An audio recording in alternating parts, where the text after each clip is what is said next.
The People's Democratic Party, PDP, criticized President Bola Tinubu over the arrest of Nigerians, including Nigerian Labour Congress, NLC, President Joe Ajaero, by the Department of State Services, DSS. PDP's National Publicity Secretary, Debo Ologunagba, blamed Tinubu's administration for the crackdown on citizens protesting against the country's hardship between August 1st and 10th. Ologunagba urged the government to address hunger and economic challenges instead of arresting people, suggesting that the harsh policies are worsening the situation as schools are set to reopen. Well. Lots of crackdowns going on in Nigeria today. And it's quite funny. We have the NLC during the protests, August protests, when they came out to say that government should meet with the demands of the protesters, and we had crackdowns that state security services, went and railed their offices in Abuja, and there are some in detention. We have other journalists that have been arrested as well, and now here is the Labour leader now arrested, Ajaero. You see, it's unfortunate that people that their rights were violated yesterday, today turn around to do the same thing. Tinubu was a human rights activist. He fought Abacha. Abacha chased him. Abacha would have killed him. He ran away. He went on exile. He would have died. People like Yar'Adua died. Musa Yar'Adua died. Rwani died. Kudira died. And several other. Elegbede was shot on the street of Abuja, or Lagos or so. General Elegbede. A lot of people died, known and unknown. I was arrested in 1996 because I was criticizing Abacha. All right. I was inside a bus with Yakob. I was taken to Buri camp. I know what I went through because I was talking with my loud mouth. So, and all that. And today, that same man who nearly died, who escaped death by whiskers, is doing the same thing to other people. All I can say is this: it may happen again. Power is transient. No condition is permanent. We can go back to a situation where Bola Tinubu will begin to look for human rights again. It happened to Obasanjo. Obasanjo was in the Gulag to be executed. Nothing would have saved Obasanjo if Abacha had not died. What saved Obasanjo was that Abacha died. People, even what's his name again? Dia, Oladipo Dia, General Oladipo Dia, all of them were Adisa, all of them. They were to be killed. The same thing you are doing today. I can tell you, Bola Tinubu, that same condition is not over completely, because former presidents have been in prison, including Buhari. When Babangida came to power, he was locked up. So, and then he decided looking for human rights to come and help them. So what you are doing now is wrong. It's wrong. People can have their say while you have your way. There's nothing wrong with that. I have said it because you're a comrade. Maybe you don't even know. Some of this news may be censored and Tinubu is not hearing it and all that and all that and all that. But let his aides tell him, Nigerians are not happy. Nigerians are unhappy. You should look at the economic situation in the country. How can you beat somebody and say I shouldn't cry? If you hold me that I shouldn't cry, I should be able to groan. And you shouldn't allow me to groan. Allow me to shed a little tears even if I don't shout. People should be able to talk. People should be able to say, look this, look this, look this, look at this, look at this, look at this. That is what I'm saying, the condition may reverse again. So there is no condition that is permanent on earth. There is none. Donald Trump, the almighty Donald Trump in America. At a point, they had to take a mug shot. He was arrested and confined. They took a mock shot of Donald Trump, the first American president in the history of the world for his mock shot to be taken and prosecuted criminally.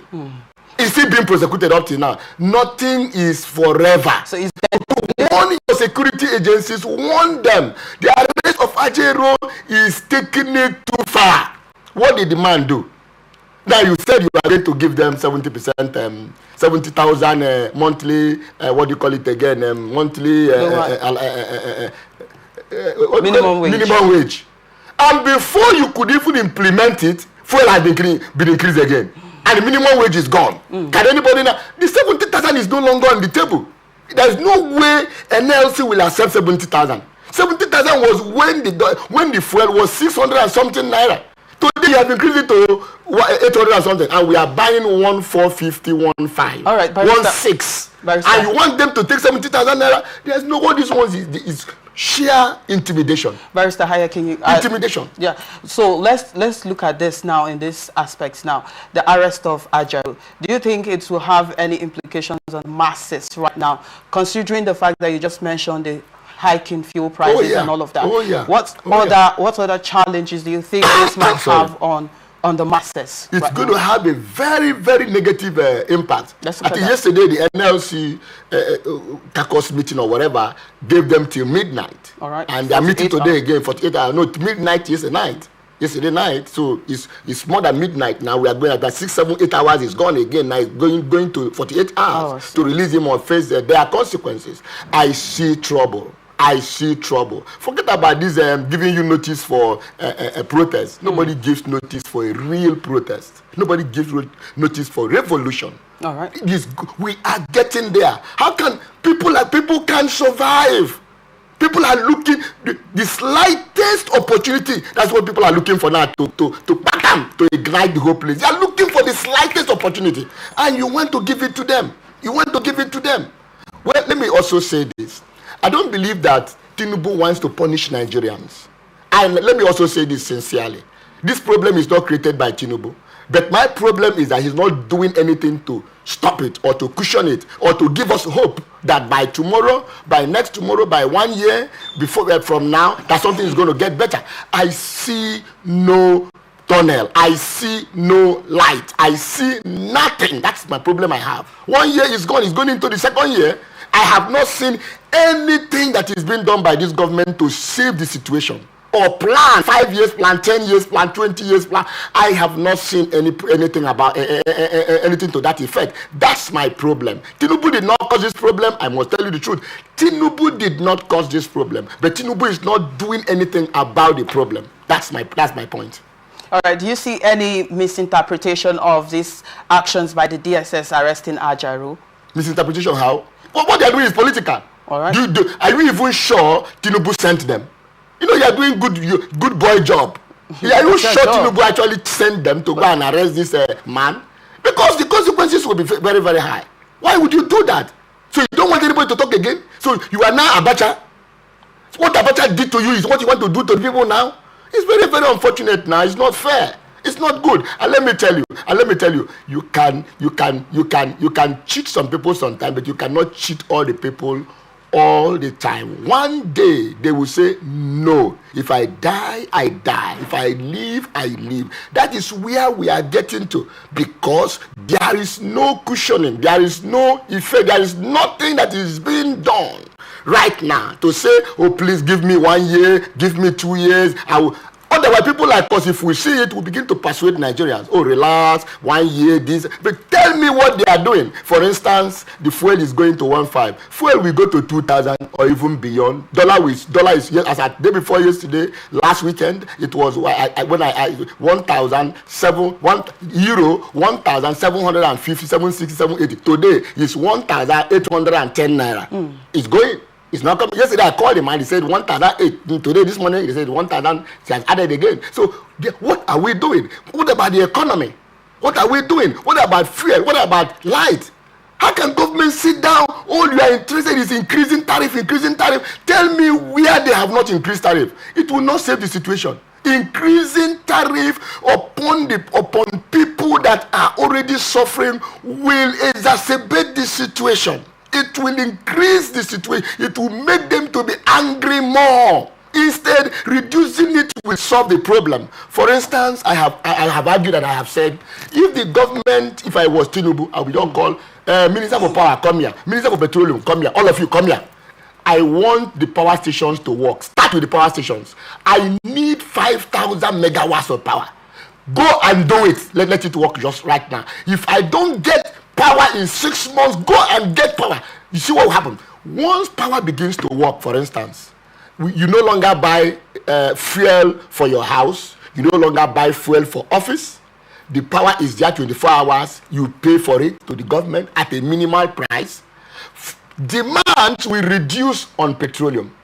It will not be for only cars. Do you see that? It will not be for only cars. So if Nigerians are consuming 1 million barrels a day, they will begin to consume around 600-700. The demand will reduce and price will come down. Then you call the refinery people and say, look, these 4 refineries must work. Forget about building new ones for now. You see, this is our old refinery. If it does not work, I sack you in the net. The places will come. Oh, we're importing this one. Get out from my farm. From my farm. Let refineries work. People that are importing generator will come.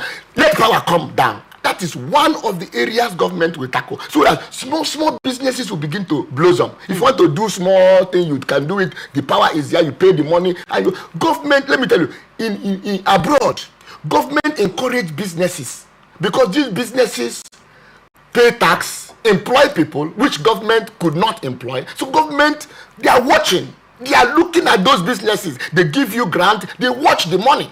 When they give you, they don't give you money and go and sleep. They call it national cake. No, they give you the money. They watch the business. You must return the money so that another person will take the money.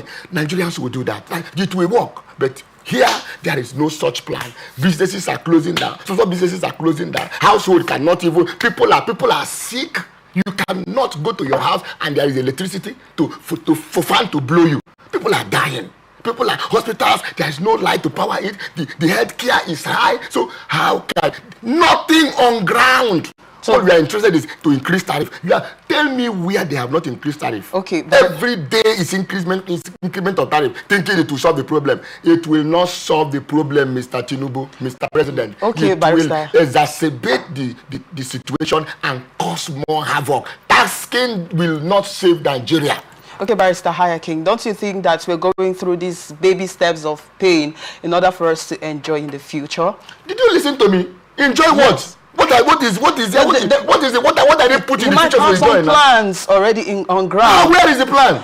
Maybe he's just implementing. Which one have we implemented? No, now don't be sentimental now. No, I'm You're not. Nigerian. Tell me one of the plan. Are they fixing power? Are they fixing the refineries? Dangote has built a refinery, right. And the issue of giving him crude came up. I was asking people, let me analyze this. Nigeria sells their crude oil in advance. Today, last week or so, when I checked, I think 1.9 million every day. Now, that 1.9 million, Nigeria has sold it for the next year that Tinubu will be in government and even borrowed money. So, where will they get 600 barrels a day to give to Dangote? Is it from the one they have sold? In fact, instead of the daily production of crude oil to increase, it's reducing because of militancy and other issues, sabotage, stealing from politicians, sucking this oil and selling abroad and all that and all that and all that. Is it in this country that we discovered trunk that they were using to suck oil? It's in this country. So now, if that is said, you produce 1.9 million and you have sold it to US, for instance. So you now remove 600 from there to give to Dangote. What will you tell US? The people that are paid for it up front. So where will Dangote get it? The last time, I think I was here like 1 month ago. They said we are here. They said, oh, Dangote want to sell for 600. Dangote came up immediately and said, we are not selling for 600. Now, the day Dangote announced that he was going to start production, I saw him with one bottle on video. He was demonstrating it that very day. And then PC said they are selling for 8 something. Bam! Fuel went to 1.4. How can Dangote sell for 600? How can he sell? If he goes outside and buys. Now, even if Nigeria sells to Dangote the price they have sold to US and balances US their money that they have bought. So Dangote now, he has bought at international price. Now, bringing that brings it back to his refinery and now refines. And now come and say to you for 600? How can he do that? Is he a fool? Is he not a businessman that wants to make profit? How can he make the profit? Let me tell you, this issue of Dangote crude oil, I knew it about 1 year ago. I discussed it somewhere and I told them, where will Dangote get crude oil from? If Nigeria cannot get crude oil for their own refinery, let me tell you what is. Let me explain again for Nigerians to know what is actually called subsidy. Before now, from 1970, when Nigeria makes a production of daily crude oil, assuming, let me use it like 1,000 barrels a day, 1 million barrels a day, the law says that they should remove 20%, I think I can forget the percentage, remove certain percentage. When they remove that certain percentage, maybe when they produce 1 million, they sell 800, they remove 200,000 and go to the local refinery in Nigeria and refine at a subsidized price and now sell to Nigeria. That is what actually is called. You remember when somebody came and said there's nothing like subsidy in our law? There's actually nothing like subsidy. There's nothing like subsidy. So they will refine that one that our local refinery has produced. They will refine those ones in our local refinery and sell to us at a very good price. That is what is called subsidy. Not when you sell everything abroad. So when politicians came in 1999, the people can say sell everything, sell everything. So they sell everything. There is none to take to our refineries to refine. Their friends now come to, Mr. President, give me a license, but let me go and import fuel. They now give them license to go and import fuel. When they now go and import the fuel, they will now come back and say, Mr. President, this fuel, I import it for 1 naira. I want to sell 120. Say, no, don't sell 120. Go and sell it for 60 naira. I'll give you the 40 naira. That is the origin of the subsidy. So the man goes abroad, buys it or steals it or whatever he gets the crude oil, refines or bring the finished product. The landing cost is now 1 naira 50 kobo. He now comes to Mr. President. The license you gave me, I will say to Nigeria for 150. Say no, don't sell 150. I will say go and sell 90 naira. I'll give you the 60 naira extra. Are we not foolish? Who does that kind of thing? Who does that kind of thing? Meanwhile, you can remove certain percentage of that crude oil and refine in the local refinery and sell to us at 50 naira at a less price because it's refined locally. But politicians, let me tell you, everything that is happening in the power industry, in the petroleum industry is politics. They are sharing money. Wow. Remember, Obasanjo was accused of spending $16 billion to fix the refinery at the power sector in 2002-3. It never worked. But till today, they are still probing that money. $16 billion, 20-something years ago, to fix power. It never worked. It never worked because powers that are there, politicians, people are benefiting. Don't you know that when there is no power, somebody is making an import, making money. When the refineries are not working, somebody is making money. That is the problem we have. But Tinubu can do something. He's a father. He's an old man. I don't know the office that Tinubu is now aspiring to go to again. In Nigeria, there is no office for him again. After now, he's finished. There is no office. Well, that's your thoughts, by the way. No, there is no office now. Which other office now? President is higher. That's what I mean. Okay. There is no other office he's aspiring to go to say that if he doesn't do a good thing, he will not get there. He has gotten to the pinnacle, the last office in Nigeria. That's the presidency. There's no other office again that you want to go. You want to become God? No, that's the next one. Then he will call them and say, look, if he knows these things must work in my time, and Nigeria will not forget you. Nigeria will praise you. You will become the modern father of Nigeria. If you do what Abraham Lincoln was not a founding father. Abraham Lincoln came to the scene 100 years later. He never met any of the founding father. But there was what distinguished Abraham Lincoln. What was that? Abraham Lincoln came to the Oval Offices like this. There was a file that has been there for over 20, 30, several years. What was that file? That file was where the Emancipation Proclamation Decree law was kept. None of the presidents accepted to sign it. Because what was that? Emancipation Proclamation Decree was a decree that was signed to free the blacks. Orally, they have said, they have abolished slave trade, but people were still trading on slaves. Abraham Lincoln even owned slaves himself. But when he got there, he said, no, I will sign it. He signed. Even when he owned a slave, he was even involved in the business. So even if you are involved in the business, you can change our lives before you die. You can change our life before you leave us. We will not forget you. Today, the blacks will never forget Abraham Lincoln. Abraham Lincoln is the modern father. In fact, you mention Abraham Lincoln more than you mention people like Washington, people like Adams, people like go and check. You mention them. Abraham Lincoln is more famous than them because Abraham Lincoln came and saw it. They say, hey, don't sign it. No, we are dealing with slaves. Abraham Lincoln said no. Even when he has a slave, he signed and affected himself. That was why people love him. So, President Tinubu, we are begging you, take some drastic steps. Take it, you will not lose. Your name will be written in the sands of time. Nigeria will respect you forever. We will cherish you forever. My children and children will be remembering Bola Tinubu. Even though you are involved, you say enough is enough. Right, what do you want as the president now? Okay, do you want a girlfriend? I don't think so. Do you want money? Okay, sir. I don't think so. Is it gold? Is it yacht? What is it food? Is it drink? Tell me what you want. Than to better Nigerians, the life of Nigerians. That is what I challenge you to do, sir. You are our grandfather. You are our father. Do it for us. If you do it for us, you will never be forgotten in Nigeria. Well, the president has said, which exercise patience, by the way, that everything is going to be fine.